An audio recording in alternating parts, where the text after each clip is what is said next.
Matagal na ako, kanina pa ako kinakalabit ng ating mahal na sultan dahil pinagmamalaki niya at gusto niyang magsalita si Dato' Omar ng Olutanga dahil siya po ay meron ding magandang mensahe sa araw na ito na iyan po ang dala dahil nandoon sa kanya. Bakit sila ginigera sa Olutanga? Dahil po dyan.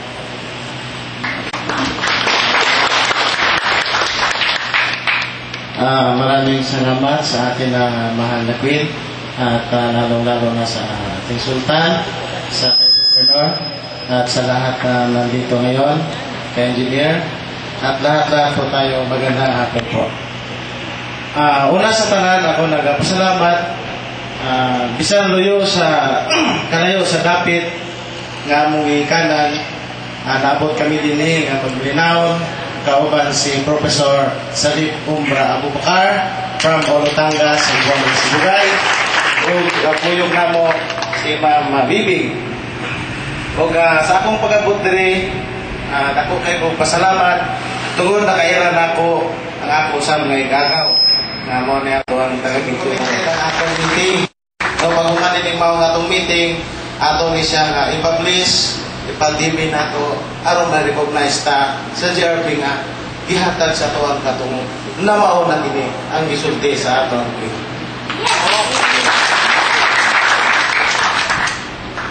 og una na ako isa-isay kung sa hinungdan ng ano na ako hindi nga kiling Mindanao sa ako ang mga ibalita niya yatong gamay bako kaya ako nga usa ka MNFF batch 90 batch ni Chairman Normus Wari mag-ingon ganyan yung MNFF ako maramdahan ako na pagpaan ka ay pasin yung kontra pero pagkaduhok na ako dili na yung kontra ang tribo kong dili managsuon ta na in the first place ako sa ka Deputy Division Commander of National Border Command 2-star General of MNLF ako ang Division Commander si Professor Salib Umbra Abu Bakar usa siya ka teacher sa FSU sa Buwan ng Sibugay so ako malipayon ko nga gidawat sa atuang Governor nga i-binding niya ang atuang Western Mindanao Bismilay Tribal Producer Cooperative ganong ginindog na itong kini tungod kay ang kiling Mindanao na puno gayab sa bahandi so muna yung hinungdan nga naamidri no, naamidri akong i-connect ang mga bahandi akong ihatag ninyo ang knowledge kung anong naamidri no?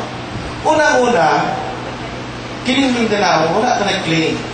kay taga-dilita kung isa pa dilita ng tao ato kayo kini so usap-usap kita nga may katungod nga mo extra sa maong mga minerals kaya ato man kini ato kini o gihat salamat pagmay hapon.